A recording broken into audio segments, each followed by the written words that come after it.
Hi, my name is Miss Newlove and I'm one of the hosts of a brand new show brought to you by Bethel Foundation. The Wellbeing Show is to help reach BAME families, to help with mental health, support and emotional needs.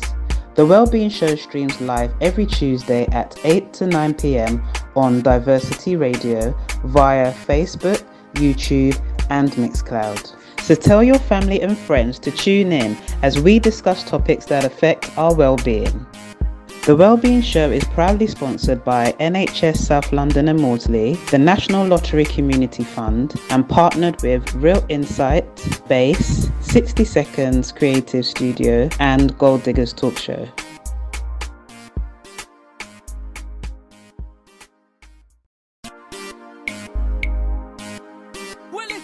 Hi, my name is Miss Newlove and I'm... Hi, good evening. My name is Jacqui Obeng, and I'm here this evening to present the Wellbeing Show.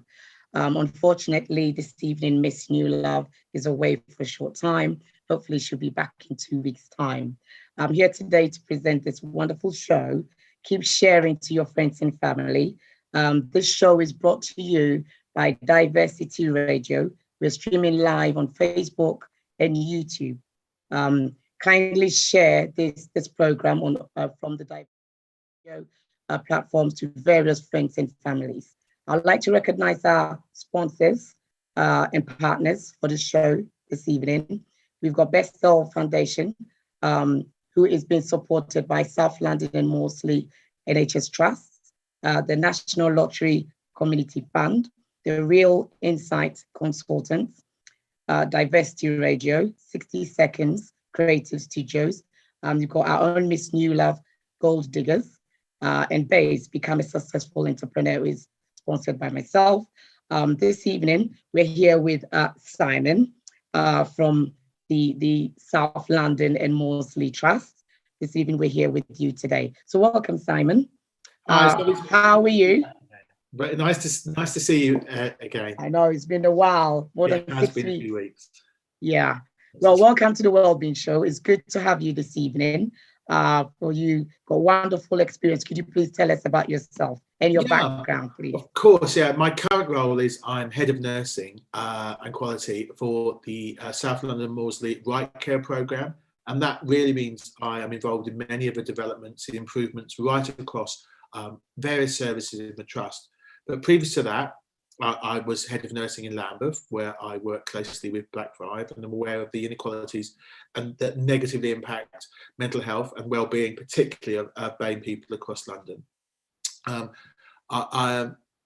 also a trained CBT and DBT therapist, and for many years have specialised in anxiety disorders and personality disorders, and used to, some time ago, run some anger management courses, and also would often include people managing their anger as part of the problems they would treat when they're under therapy with me. So it's not necessarily the whole of it, but it would often be part of the treatment that we would be involved in if we're working with people, especially in DBT, dialectic behaviour therapy. Often people find it very difficult to manage the way that they deal with their emotions, and find that hard, and often anger or inappropriate anger is shown. So we would get them to learn about how to recognise it, identify, and then what to do with that as well. Well, it's good to have you back, because obviously 6 weeks ago, I learned something. You remember the worrying time? Okay, so maybe you've learned some new things. Yeah, we went to various areas of how the BAME community is being looked after, and obviously various frameworks being put in place. So, you know, that was quite an interesting show we had last time. But it's good to be back, Simon. But this last 2 weeks, again, we had Mr. Lee Cohen. We talked about loneliness. I'm not sure if you had a chance to talk about that. We had a wonderful insight about, you know, how to tackle loneliness and how it has exacerbated over the COVID time, and how people's, you know, felt a lot of anxiety. You know, some people having partners and still feeling alone as well, and how, you know, it contributes to the stress levels and all. So it was quite an interesting show. So sometimes when you get a chance, just, you know, tune in and, you know, have a look at what it's been going on, because we would like to have, you guys on there to support the BAME community with all your expertise and all. So anyway, so today, this week, we've got anger and anger management. But before we go through, I'm just going to let our audience know that they can contact bestelfoundation.org on the website, Bestel Foundation, which is Bestel CAF on Instagram, Bestel CAF on the Twitter. All the information are flowing on the screen. For further assistance as well, we can contact Stella, who's one of our CEOs, on the numbers flowing on the screen. Christabel, Hilda, Marian. These are the first point of contact when you need any assistance from Bestel. So thank you very much for coming. So we'll probably just jump right into it, Simon. So anger. What do we know about anger? If you can tell us briefly what anger is. I know we all experience it one way or the other. So we'll go with anger. What do you think anger is? And, the types of anger, and, what is it generally? If you can start with that. I mean, definitely. I mean, anger is a primary emotion. That's the main thing. And we also know that it triggers in the brain at 1/20th of a second. So something that happens very quickly, and that went as well. And we also know that everyone has an evolutionary instinct to react to life. We've all heard of kind of fight or flight response in that sense as well. So we know that evolutionary instinct to react to life by threatening situations, by going into survival mode. So we may want to run away, or we feel we want to fight. So our body tenses up, we have emotional feelings of us, we feel tense, we feel heightened arousal, we get hostile thinking, and an ability to engage in self-monitoring. So often we become much less inhibitory. So we're much likely to do things that we wouldn't do if we're self-monitoring ourselves and monitoring our behavior. So we suddenly lose that with the anger response in that sense as well. Now, that's a natural thing, but often what happens for lots of people is due to other things going on in our lives, whether that's low self-worth, unmet goals, disappointment, different expectations, skill deficits, stress, or other emotional relational problems as well. We feel that something's not right, and then we respond often inappropriately because of that. So and that's where often people find they get into habits with that as well, and it can be really problematic for a lot of people, that it becomes just an almost habit, an habitual way of coping or managing. And we often see this from children learning from parents, but also learning that it's a way of responding. And sometimes we believe myths like, actually, if I'm angry and just say that, it helps. Or they find that sometimes it works by being angry or hostile, and other times it doesn't. But once we've done that, it can be hard to change the way we are, and become a regular pattern. And we only know one or two very limited ways of responding to certain situations when people feel that we are has been dealt with inappropriately. So what I wanted to understand is the emotional feelings of anger, or the psychological feelings. If you can explain that in the layman terms, how is that related to anger? So what do you mean? Actually, that and I've got here about lots of different parts. So you're talking about the emotional feelings. It comes like as like stress would some as well. So you would suddenly start to feel, you can actually feel shaking sometimes as well. You feel your heart goes up, your muscles tense. You become very that sense as well. And often we feel we feel we have to do something about it. So often people lash out either verbally or physically in doing that. So being a medical expert, how does it affect you psychologically? Well, you feel totally out of control with emotions. The anger's affecting your relationships, and therefore where we know is that often people get into a situation where they would lose friends, they would get into trouble. We treat people who, obviously it's very common when people do things and they end up maybe under in prison, or various things that affect their relationships as well. And it can be like that fear is so intense that they're not responding appropriately to things, and they can lose jobs, and lots of situations it affects as well. It's not a mental health problem in itself. Anger isn't a mental health problem. It's not a mental health diagnosis. It's a symptom. It's emotion that's got out of control. So it's often. So I thought at that time when you're angry, you're temporarily a bit, not right, because obviously it has switched and you're angry now. So you're not behaving. Wouldn't that be like a mental health issue? No, because it's actually how you do it. Because there's a lot of research now, in fact, that says the opposite. That actually there's reasons why it's good to get angry. The anger is the emotion that you feel, but what's important is how you respond to that anger. Okay. So if you respond to the anger by behaving in a way which is totally inappropriate, punching somebody, shouting at somebody in that sense as well, then that's wrong. But in fact, we know that actually feeling that anger, for example, I often feel anger if I see on the wards or I see some injustice going on. I can feel anger about that. And you can, but how you deal with that doesn't mean I then go in with go in and don't start punching. It doesn't matter. But if I think, okay, I'm going to take that the way I feel and then use it positively. Right. It doesn't mean I'm going to set up, I'm going to write about it, or I'm going to join various discussions about it or protests about it. So there's a bit of interference coming through. Sorry, I can hear myself. Is there a different types of anger though? Well, some people say there are different types of anger that we have, and that's whether it's. Sorry, are you okay there? Yes. So often it's how we act and impulse. So there is different types of anger that I would say that the emotion itself is the same. It's how we respond to it and what we do that's different. So there are different types in that sense as well. So you mean the different types of response to anger, being angry? Yes. Right. Okay. So how we do that is different. There are lots of different ways of doing that, whether it's passive or whatever as well. But the anger feeling inside us is there. It's the same. Yeah, it's the same. I wanted to go back to, I suppose it's worth talking about just for a minute. I know is just talking about some of the things that is very, very common as to why it occurs in our lives. Why what occurs? You mean anger occurs in our lives? Yeah. So the first step, for example, in understanding it is something like the shoulds. Okay. So we would teach people, okay, many of our lives we live with a long list of shoulds. There should be this. People should act in this way. He should arrive home on time. People should do that. I should not make mistakes. I see this often with really young people on my wards and in treating, where they said, "Oh, I mustn't be disrespected."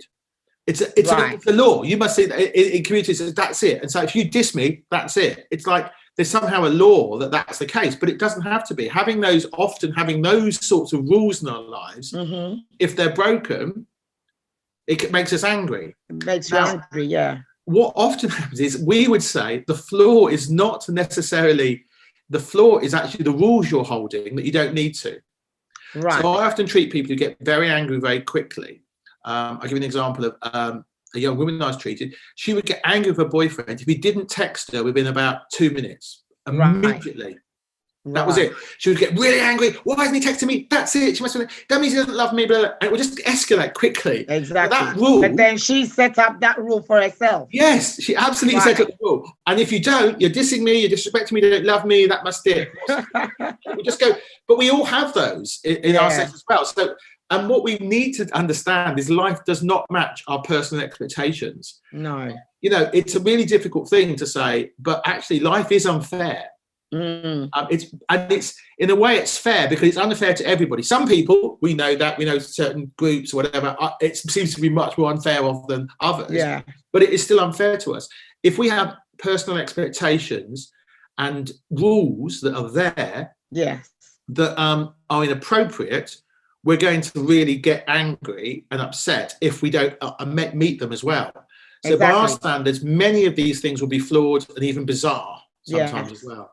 So it's fair to say that if you're setting rules and standards for yourself, they should be open so you don't get easily annoyed. So you should try and reevaluate. Am I asking this to be said? Do I always expect there to be this to happen with my partner, or this to happen at work, or this? And if somebody doesn't do that, if somebody doesn't say hello back when I say hello back, does that mean there's something wrong. I'll give you an example where I know I used to get, so still now I sometimes get angry. If I'm in a car and I let somebody out driving and I let them come past, if they don't give me a wave, I'm sitting there thinking, why didn't they do that? They know that's the rule. Why didn't they get angry? Now, Yeah. I all expect that sometimes, don't we? Thinking, oh, this person hasn't got any morals or etiquette. Yeah, they haven't got something. any morals. But you don't know. We don't know. That person could have had a terrible news that day. They could have had some terrible thing in their lives. They're really they're probably not aware that they had to do that or something. They're not aware. They came from France for the day. They're not aware for this. It could be that they're on the way to see their doctor for their depression appointment, and they're thinking about lots of things. Or their kid they're on the way to go to school because they've just had a phone call that their son has had his arm broken. We don't know, but we make a judgment that they're being horrible, and we get angry. Yeah. Now, what happens for with no reason? There's no reason, but what we know happens once that's triggered. I will then drive to work, and already I'm angry. Yeah. My threshold for dealing with those things with the first person I meet is much lower. If I suddenly found out, they haven't made me a cup of tea this morning. Why isn't this? Or why haven't this happened? Or there's no how come I bought the milk and now it's all been used up? My anger's already topping up, and I'm much more trigger. So it then has a knock-on effect throughout the day. So what would be your solution to this? Getting annoyed, having a short fuse, having little things like this bother us, so that we don't get this angry, which obviously physically can harm us. It can. Yeah. So what we need to do is not collect all those little straws out the day and keep collecting them. We need to be aware of them. So I really try. So sometimes if that happens to me, and it happened to me recently, so I'm talking about it. I remember I kind of got angry, and I thought, no, remember something. Don't judge that person, that car. You've got no idea what that person's going through in that car. And also, I was the one that decided to let them through. I didn't do that. That was my decision to do a kind thing, and therefore I should expect that if I do that, I'm doing it because I want to do it. Of course, you're doing it for yourself. Yeah, exactly. I don't have to have that bit about validation on it. So, but it's a hard thing because initially, but then sometimes you feel rewarded when somebody's acknowledged your kindness. And it makes you feel good sometimes. But we don't often. But it's true. If we have trueness about our good, trying to do good things, we don't have to show off about it. If I give money to charity, I don't keep wearing a badge saying I gave money to charity. Always donated something. I donated this. You just have to say, okay, I need to do that, and we know that the goodness is in what we do, rather than actually not having that. But when we get angry, it can be another notch on that day. So, and also what happens is another thing is that we then focus on things going wrong. Yes. Because that has set you off in the morning, for example. Yes. And you're always picking on these negative things because you're already annoyed. So you've been annoyed just for being annoyed, just because they didn't recognize your kindness. And also sometimes there may be something that happens. So example is another good example I often give is if I go shopping. So my wife, for example, went shopping, and we're in Bluewater, and then suddenly there's an incident with shopping where one of the shop assistants was really rude or something like that as well. Yeah. And when we come back, we don't say, I went into 20 shops and 19 of them were really lovely. We would never say that. All we focus on is the negative one. Yeah, but why is that though? It spoils the whole thing, and it's like that's the one that does it. It's because we feel threatened. We feel suddenly threatened. It doesn't mean that they're thinking that, especially if we're not confident in ourselves, we have low self-esteem or whatever. We kind of think, okay, does it mean that they're dissing me? They're not respecting me as a person. They're not treating me like that. When I'm sure all of us know, and I've got my daughter used to work in that sort of. It's a really hard job to be maintained. It's a really difficult job, and they're doing their best. Sometimes they're going to be, they don't get paid enough and all those other things. And we are so hard on these people as well. But yet that's what we remember. We're unable to think of the 19 shops where we had really good service. We think of the one. Exactly. Unless it happens all the time, then obviously you need to find out 20 why. times. It happens every single shop. Exactly. Yes. But it's then not. You need to understand why you're getting this. Or maybe you need to have that conversation, why you annoying me, making me upset all the time, or whatever the case may be. So ideally, if there's one offset during a week, we should just let it go, let it not get to us. It's one of the things we call collecting straws. So often you find you collect a straw, that's that one there, you put it on, and what that means is, they're being nasty to me. And then what you tend to do is only focus on things that are problematic that day. You're almost looking for it to happen. You're actually looking for on the lookout for things that add to your belief that today is going to be one of those days, that today is typical. This is a real typical day. So we say, see, now this is wrong, and oh my God, that's wrong, and it builds up, and then we explode, which means we may explode with fury, cause a scene, and afterwards we may have that kind of guilt and embarrassment. But the intensity of those outbursts can be, for some people, really, really difficult. And I often treat people where that is the problem. It may, so common places where this happens is like GP surgeries. Okay. Where, you have to wait, and the process is always really cumbersome. And we may take it out on the poor receptionist who is being paid just under the living wage, and actually has to have lots of people who are not very well, not a trained medic, and they're dealing with all these people who are suddenly having to wait long times and whatever. We see that a lot in hospitals where people they don't pick up the phone, and all of a sudden you get one person on there, you're screaming down their their neck while they're not picking up the phone.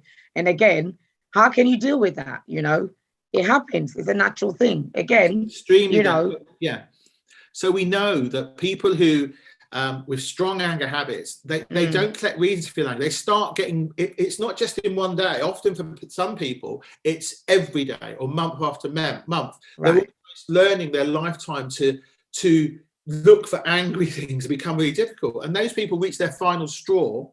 It can really be a difficult situation. So they realise that, in fact, everything is angry. They're often angry before they see me because they had to wait too long in the waiting room, or if I'm overrunning in a session with somebody, and say because they may be really distressed and so whatever, rather than finishing at 12 o'clock, it may run till 10 past 12 because I need to be with them. But the next person can be really angry at me, saying, "Why I was here at 12 o'clock? It's disrespectful to be."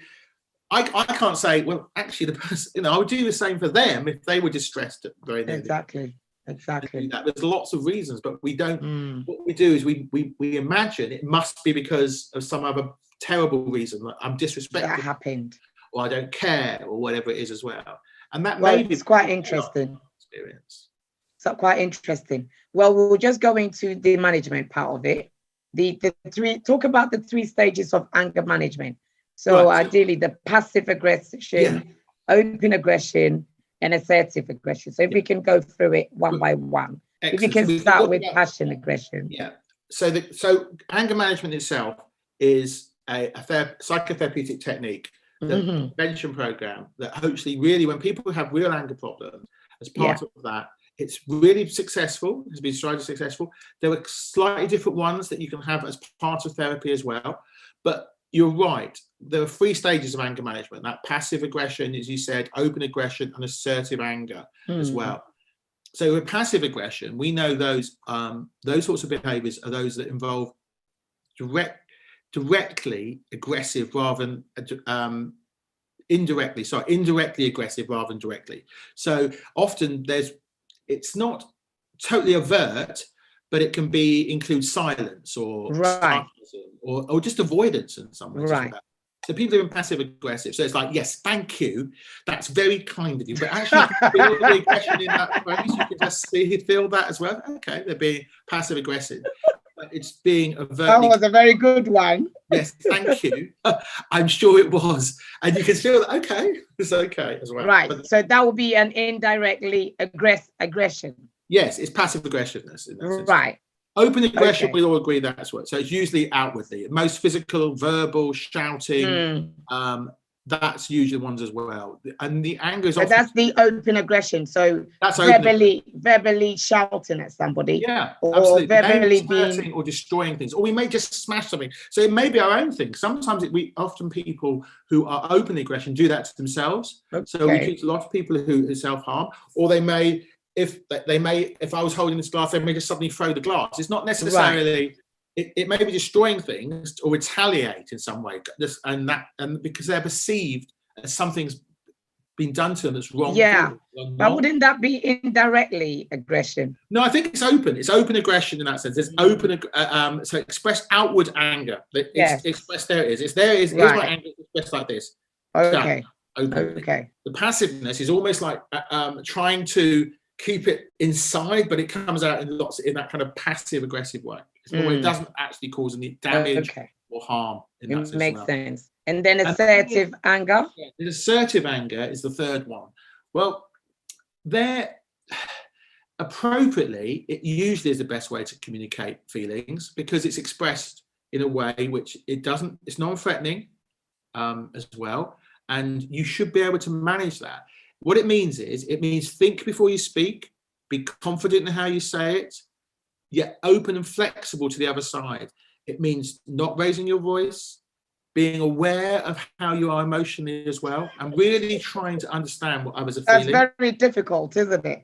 It is. So often what we say is that it's really difficult to just suddenly go from when you're really angry to be assertive anger.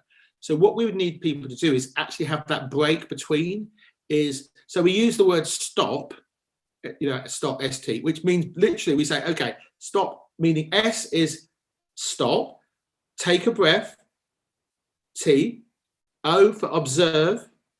Observe what's going on here. Observe how it's feeling you. Is this appropriate? Before you proceed, which is the P. Right. So it's really important to stop, take a breath. So you need to count. That's why often people say count to 10 or whatever. But actually, what we want you to do is just suddenly be self-aware.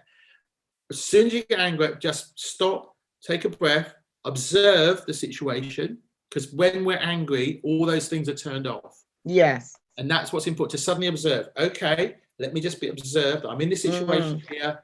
I've now got a confrontation with this person because of this. And I'm feeling like this. I've noticed all my muscles in there as well. So I've observed before I proceed. That's so important. With anger, what often happens, because it's 1/20th of a second to get to our brain, we tend to react on past behaviors, habits, and it just goes boom like that. So we need to be able to do that. It's trying to, if it's the time where we're building up little straws because of small things that's happening through the day, is to realize that's what's happening. Is that now you realize, okay, I'm beginning to collect a whole raft of little incidents through this day. It's really starting to get to me and build up. So I'm going to be aware of them. Can I let any of them go? Can I let that go this morning about driving in? I'm still worried about it. It's now the afternoon, it's lunch, and I'm still thinking about that person who dissed me when I was driving in. Can I let them go? Because if I'm carrying all these straws with me, each one being a negative incident, it's much more likely that I'm going to tip over and deal with my anger by either be passive aggressive or open aggression as well. Well, that's really good to hear, actually, assertive anger, which, is quite common. I don't think people understand that because we are only going through the open aggression and also the passive, where being assertive is quite rare, probably in the working environment. Do you see what I mean? Yeah, I think. But we know, I know when I've been on, for example, some marches in town where they're against certain subjects or whatever, that's assertive anger. You can feel anger because of injustice and you think, no, this is not right. I'm going to express that by assertively doing something about it. That's why it's really good that anger can energize us. It provides that sense of control that we have. So we're not helpless. We can do something about it. When we feel anger, it's a sign, okay, there's something wrong here. What is it there? Can I deal with it? Sometimes it's inappropriate. It's because of the way that we're thinking and our past beliefs. But sometimes it is appropriate where there's just injustice, where there's exploitation. I'm one of my jobs was lead safeguarding lead. Okay. And, you really can get upset if I visit a care home. As I call it, and I feel the care is really bad, and I see that the toilets are broke or whatever. I would get really angry. But I'm not going to go and shout at the staff. What I'm going to do is become appropriate to say, okay, I need to do something about this. Do I need to get the CQC Quality Commission to inspect them again? Do I need to make sure that my patients aren't put place there? Do I need to get them closed down or whatever it is? If it's inappropriate, and that would be under assertive anger, wouldn't it? That would be like assertive anger. And we know that assertive anger kind of drives us towards our goals. It pushes us to get that. So if we don't get what we want, sometimes the anger is triggered, and appropriately, that may drive us to actually say, right, I'm getting angry here because I don't feel I'm competent enough, or I feel that I feel inadequate in the situation. Maybe I need to go and get training, or I need to go and get support here, or I need to get somebody who can support me as well. Yeah. So, and surprisingly, assertive anger can even trigger things like optimism. It encourages us to focus on what we can hope to achieve. Exactly. Focusing on the pain and the insult of that as well. So really appropriately, we can use that emotion to our good as well. Yeah. Well, it's quite good because for you to understand how passive is quite different from assertive and openly. So so I think I've actually learned a lot, because assertive anger is quite rare in human behavior, because we always jump into the extreme, either shouting, the open aggression, or some people deal with the passive, which is quite also a bit rare. I don't think passive is quite common either in that community. Passive aggression is very common in lots of. Well, I don't think I've come across any. Oh, haven't you? Maybe people can be very silent, avoid. People are sarcastic, right? Or sometimes they're often quite passive aggressive. But I suppose it's understanding why people just always have a tinge of aggression about the way they deal with situations. But it's not actually open in that sense as well. So, but the two are, you're right, they're intertwined. But what you learn in anger management is you learn, one, to say, okay, is the anger justified, and look at the beliefs behind it. That's really important, those things as well. But also that how to express when you feel those emotions, how to have it appropriately, and that actually understanding when you can get angry but express it in a way which enhances it as well. And that's really important. Wow. Well, thank you so much for that detailed, obviously, explanation for those stages of anger. It's quite important that we understand where we are and when we're beginning to experience anger. And that stop acronym is another one that I'm going to take away with me. And it's good. It's good in lots of situations. Like you do it with my children, whatever. It's like stop. So S for stop. Yeah. T for take a breath. So it's really important to just take a. So that's it. Observe.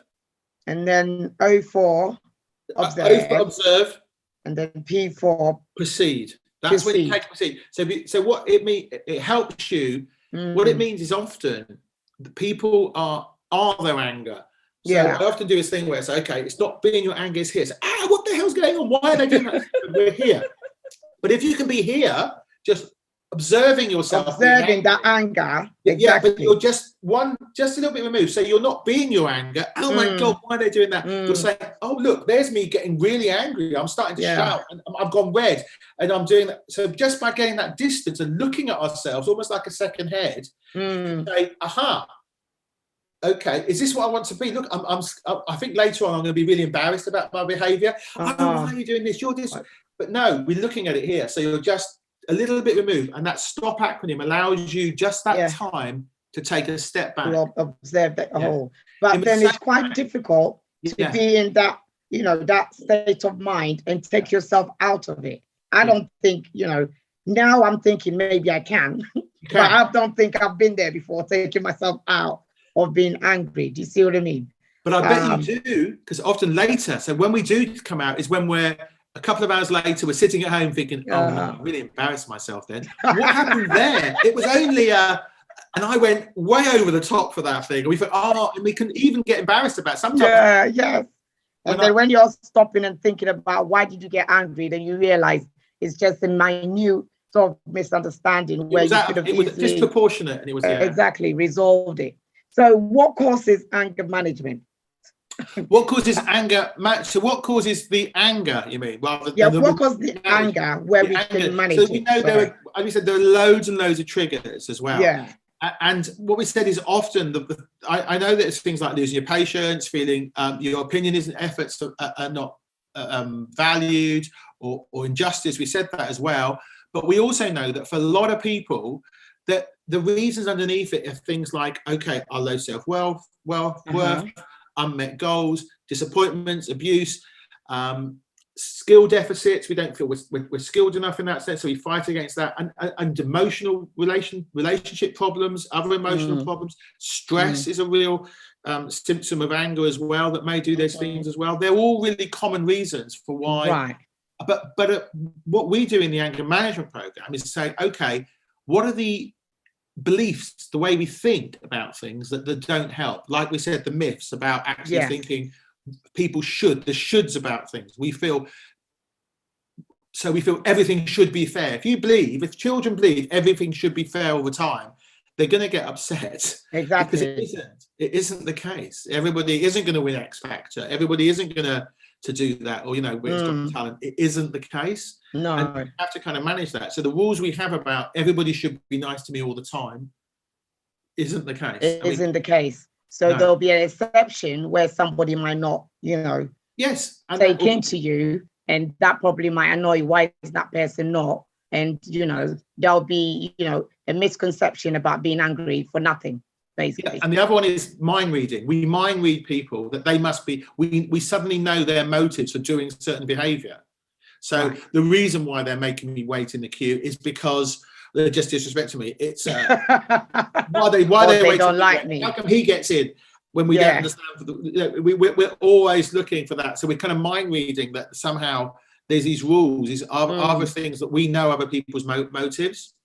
Well, we're going to thank you today for your insight. Your expertise is always valued when you're on the show.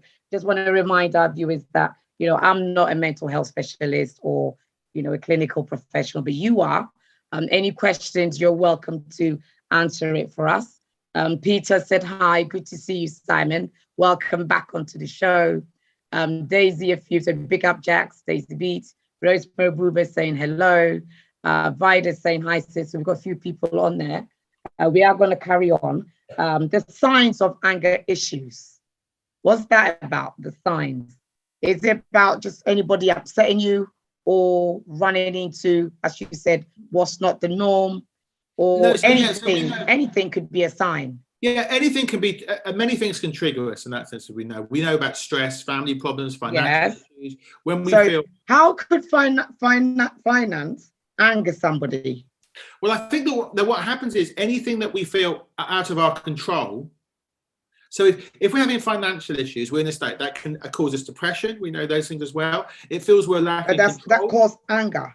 Yeah, well, because then it's the people's beliefs about the finance issues. So if you feel, for example, I'll give you an example of somebody I'm aware of, where if you feel, actually, I'm the man in this family, I should be able to provide for my family, and if I don't, I'm a failure.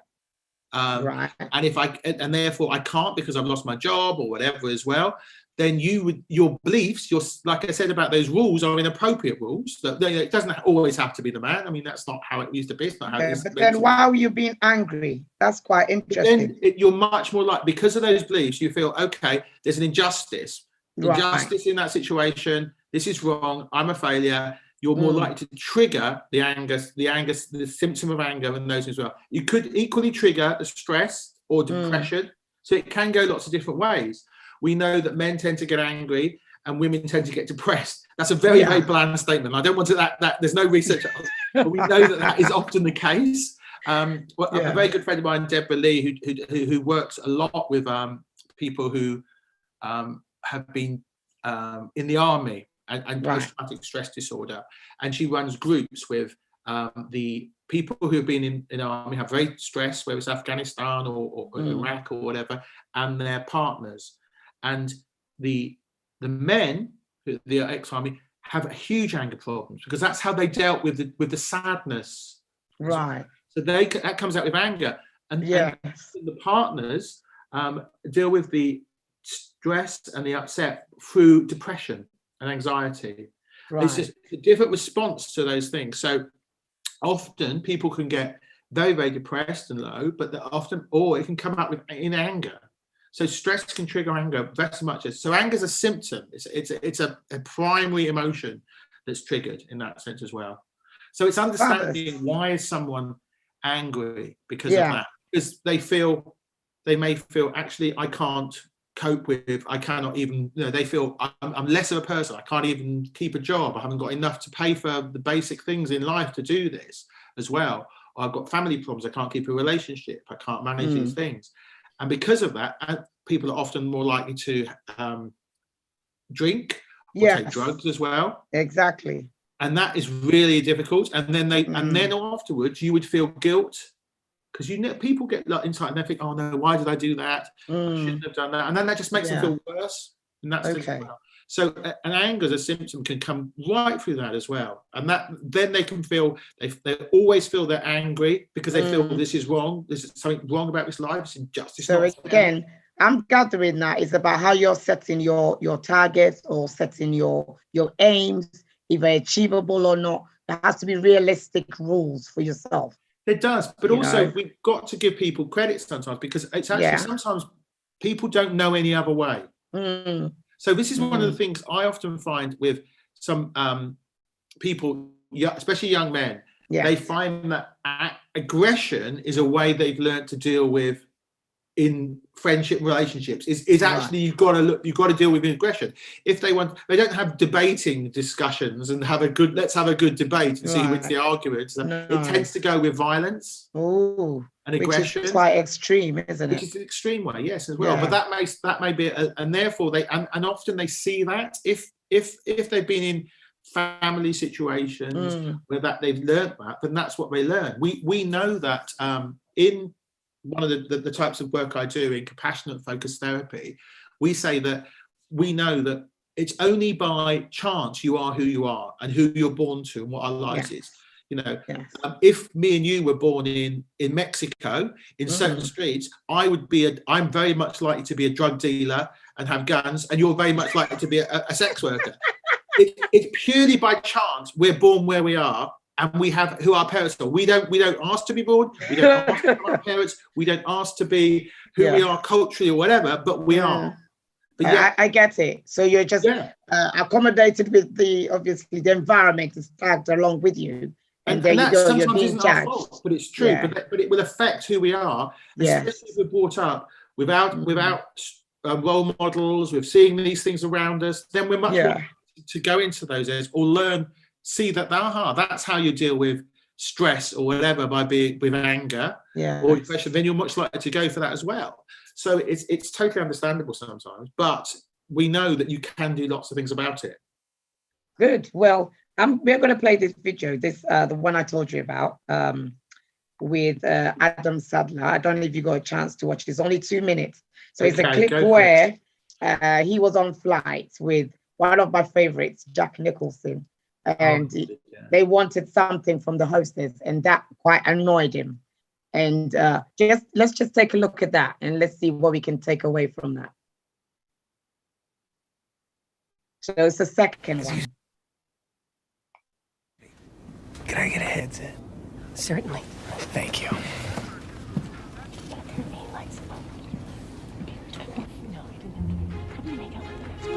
Oh, you are.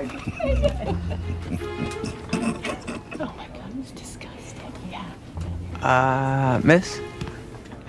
I'll be right there, sir. Where's your headset? She's busy right now, but it's coming.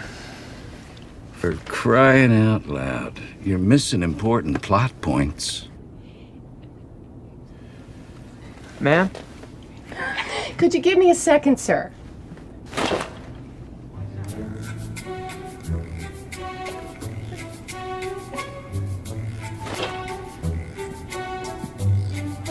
Excuse me. Could I maybe get that headset, please? Do not raise your voice to me, sir. I wasn't raising my voice. Okay, just calm down. I am calm. I just want my headset. Sir, our country is going through a very difficult time right now, and if you're not going to cooperate... I don't know where a headset ties into patriotism. Is there a problem here, sir? I don't think so. Can you come to the back of the plane with me so we can have a talk? But talk about what? There's not a problem. The steward is just keeps... Flight attendant. The flight attendant keeps ignoring me when I ask... Calm down. I am calm. What is it with you people? You people. Oh, now wait a minute. I don't mean you people. I mean you people. Sir, I will not tolerate any racist behavior on the plane. This is a very difficult time for our country. I know that. I'm not a racist. I just want to watch the movie. I'm only going to say this one more time, sir. Calm down. I'm calm!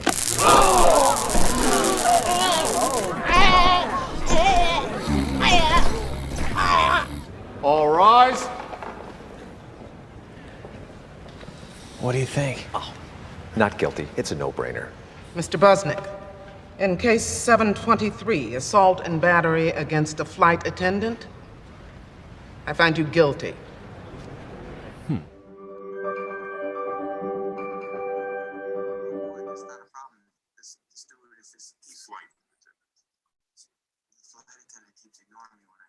So yeah, there we go. I don't know if you had a chance to watch I saw that. the full video, but obviously he got annoyed for no reason and now ended up in court.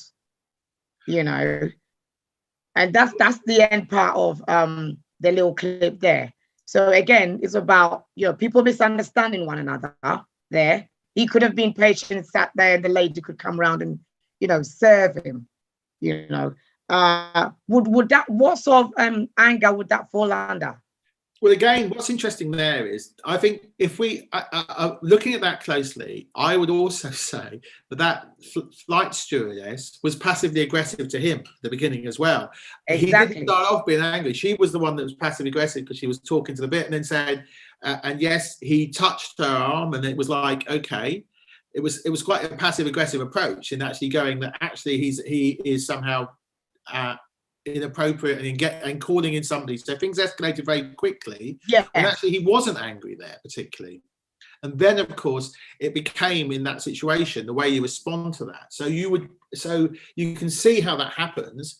And then that would be outward and passive aggressive in that sense as well. So there's definitely outward anger and there's definitely passive aggressive. What you need to understand is, okay, is this the time that small understanding escalates out of control? Do I need to back down? And that means actually being able to say, I'm backing down at this point because this isn't appropriate. I'm not saying that I'm any less of a man or whatever by backing down at this point. It's okay. Especially when you can tell he was just pushing forward. Yeah. And that's okay. And then especially when you have the person who's in control of that steward, what his name, the flight attendant person, the kind of like officer, then it's not the time to be assertive. I've known this myself. Sometimes you find I treat people who have got into similar situations, so very small things, but when the police get involved, it seems to make it much worse in some ways as well. They would feel threatened, understandably, and then start shouting, and it moves away from the original issue. Yeah. And it totally becomes really, really inappropriate when we kind of let's take that incident and break it down. We think, okay, it seems that it was inappropriate when the police arrived. You then took it really personally, escalated. Before long, you knew you were handcuffed. Exactly. Luckily, in this country, we haven't got guns. Otherwise, there'd be much more of those terrible things that happening. Yeah. Well, anyway, it's just a clip from the movie, and I thought, you know, it shows an example of how, you know, if you're not controlling your anger, it could escalate, as you said, to the West. And sometimes it's the smallest thing. Like that wasn't that big, and it wasn't him doing it. Just a mere, you know, fetching a drink turns into a nightmare, which is quite crazy. So, well, we'll move on. When would anger become an issue? So anger's an issue for you. You should be able to, I suppose, look for when actually this is affecting us. Right. It's affecting our lives. It's affecting my relationships. I've got to try and get it back into account. So when it actually stops that, often, unfortunately, becomes an issue when people come either the police, or there's some terrible thing has happened, or relationships are broken up, or there's lots of things that are there as well. So I would say it becomes an issue when you feel, okay, you would know it's an issue. You may not know it all the time, but you would have awareness that this is a problem. I've got to do something about my anger. At the time, because that's the other thing about our anger, is that we often, at some point when we calm down at home, we will look back and get embarrassed about that and realize we were disproportionate. At that point, if that's happening regularly, you need to get help. So so I'm not going to judge when it's when it's time. It's for the person to say, actually, I think I need some help now. Right. Okay. How about could anger be cured? You can. Everybody, as I said, anger is an emotion, so you don't want to get rid of it. What you want to do is manage the intensity and the effect it has on you as well. Right. So you can actually use it So positively. it's not an illness, sorry. No, it's not an illness. It's not an illness. And Okay. it's something which we have. So it's not going to be cured. What you've got to do is say, actually, I'm going to deal with my anger appropriately, assertively, and so it doesn't have an effect on the inappropriate effect it has on my life. I'm using it in a positive way. So it's a primary emotion, like it is fear, loss, or sadness in that sense as well. So we've got to understand anger and understand what it means and what it makes us do, and then allow it to help us do positive things, like move towards our goals or injustice or whatever, or to do creative things with it rather than actually the negative things about it. And is it linked to any like form of stress? Is it linked to stress or what? It definitely is linked to all those things. It's whether it's stress. It is linked to stress. Yeah, I think that definitely for a lot of people, they would deal with stress by being angry. Some people act differently. Some people get very depressed with that, or some people would do that. But anger for some people is the way they manage those things. It's so fear, loss, like we said right at the beginning. Sometimes we feel we lack the skills, or we've had trauma.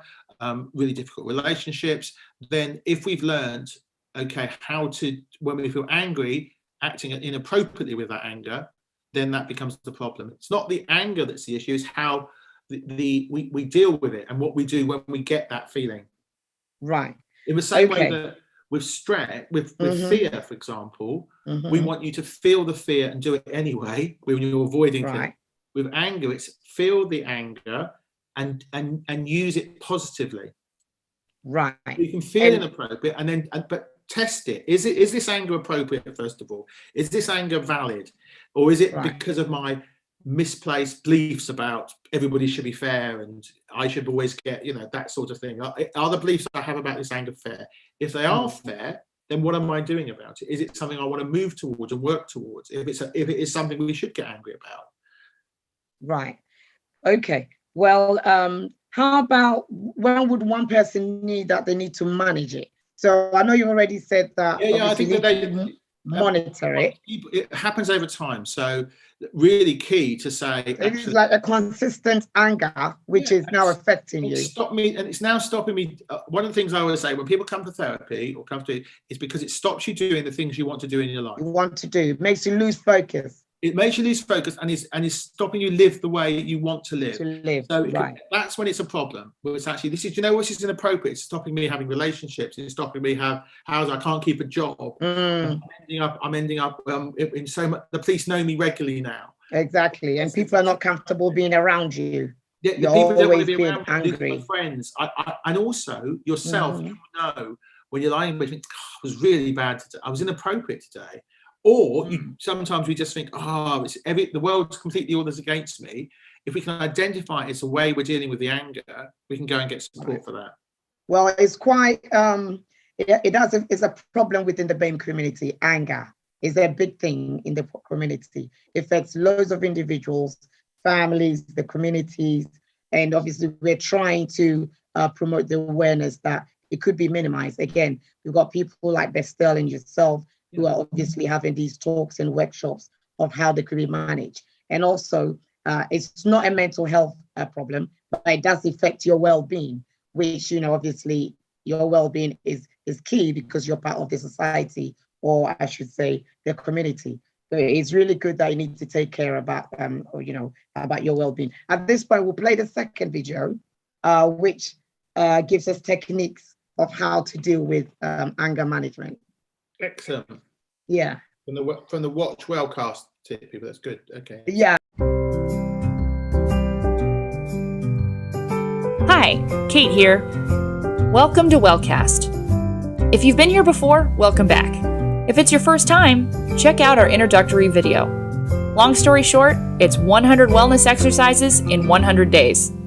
You in?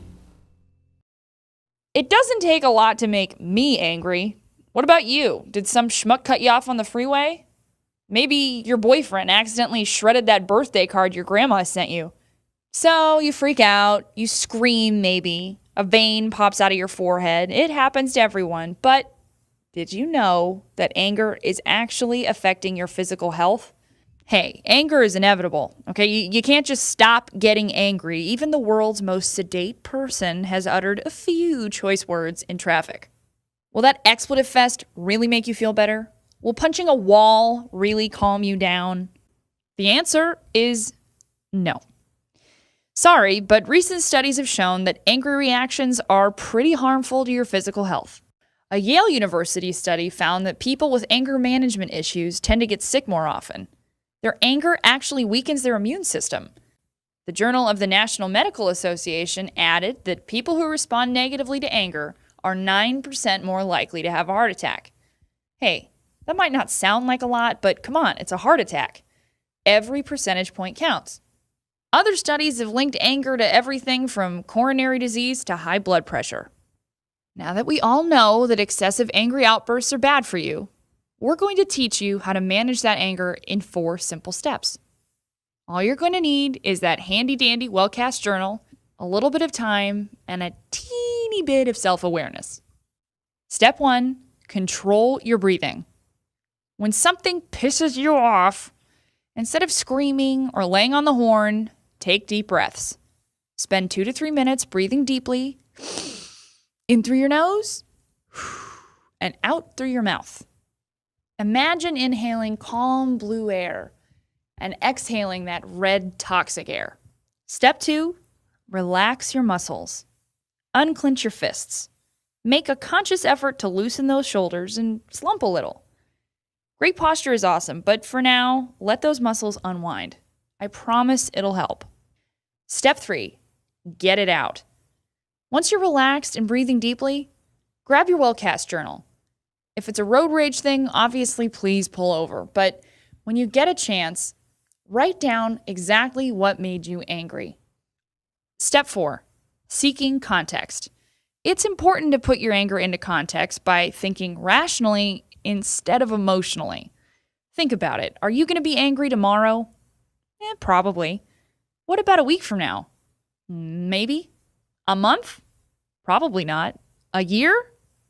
I don't think you'll remember, but by examining your anger this way, you can displace yourself from it, and you'll be able to process your anger without letting it take over your life. Let's recap. You need to find a healthy way to process your anger, or else you could run into some really nasty health problems. Remember to relax and breathe evenly, and then work through your anger by writing it down and contextualizing it. We can't promise you won't get angry ever again, but hopefully with this, you found a way to deal with it a little bit better. Tweet us at WatchWellcast, email us at watchwellcast@gmail.com, or leave a comment down below. Yeah, so that was very good video. A couple of things that I wanted to talk about briefly before we go is how it affects your immune system, how anger affects the immune system, how anger affects your blood pressure, you know?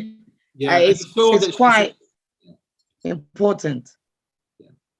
It definitely is. You saw that she said that there's lots of studies that show that anger affects us. It makes us more likely to have heart attacks, affects us blood system. There's lots of research that it's not good for us. That's inappropriate use of anger when that's upset as well. Yes. I mean, what they were trying to do, there's some really basic techniques in that sense as well. That would, if you went to anger management, you would always want to do relaxation and the mindfulness, which is really, really important now to learn mindfulness at the beginning of those things. That would be a part of the stop that we'd want you to do, to take that break and get that second head. So yes, the techniques that she uses are really straightforward ones. It's also interesting, the kind of writing down is something we would do as part of the anger management. Often we're actually people to recognize when it happens and then look at the context, which is what I was saying about, are there myths there?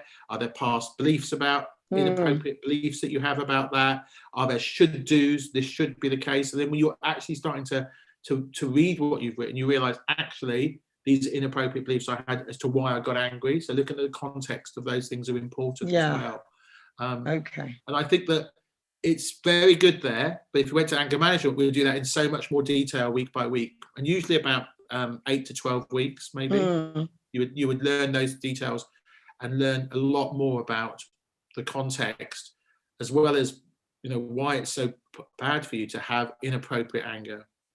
Right. Well, I know, obviously you work along, the team. Do you guys run any workshops for anger management, that sort of thing?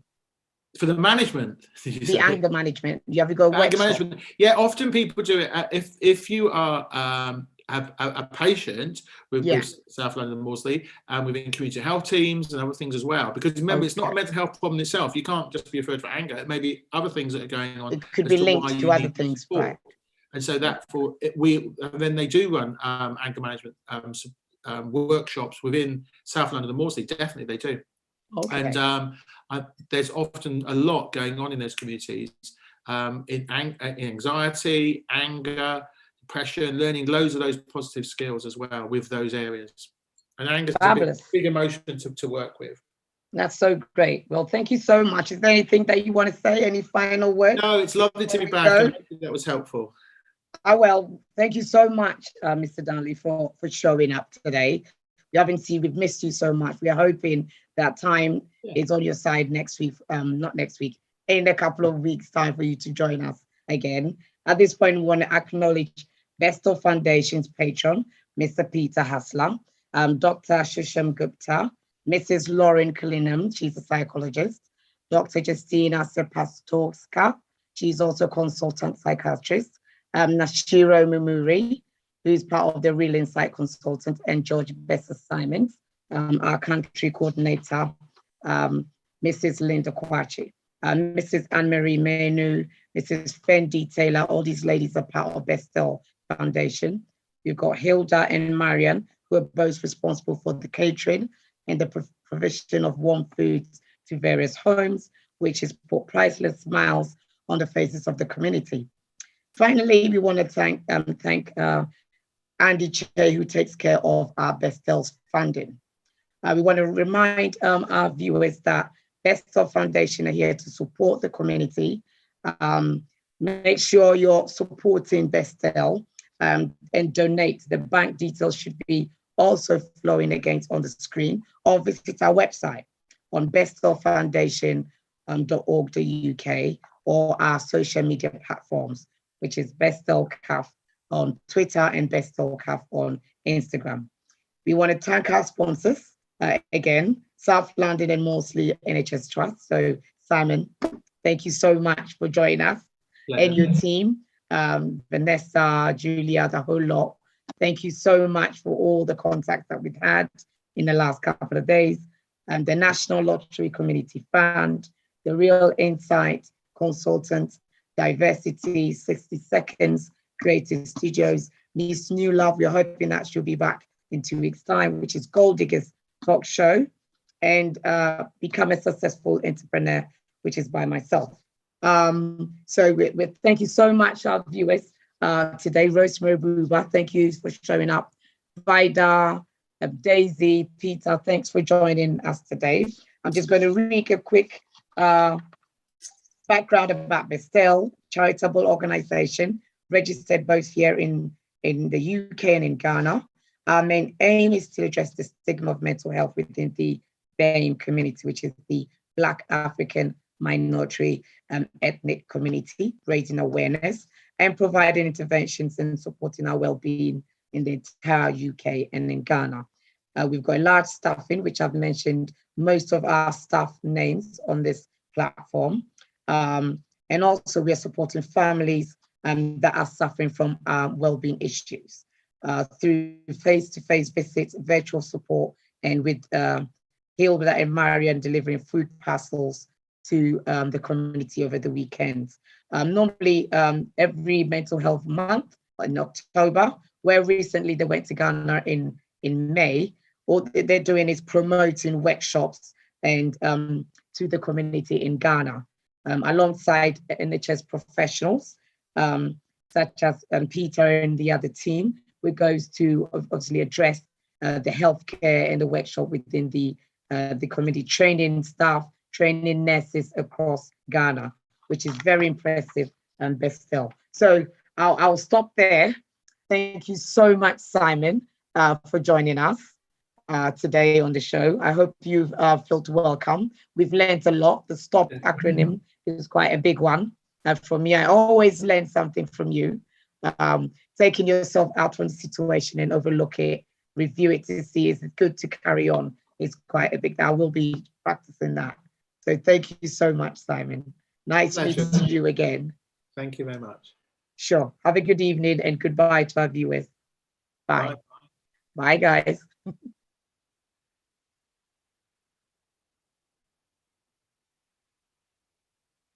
One of the hosts of a brand new show brought to you by Bestel Foundation. The Wellbeing Show is to help reach BAME families, to help with mental health, support, and emotional needs. The Wellbeing Show streams live every Tuesday at 8 to 9 p.m. on Diversity Radio via Facebook, YouTube, and Mixcloud. So tell your family and friends to tune in as we discuss topics that affect our well-being.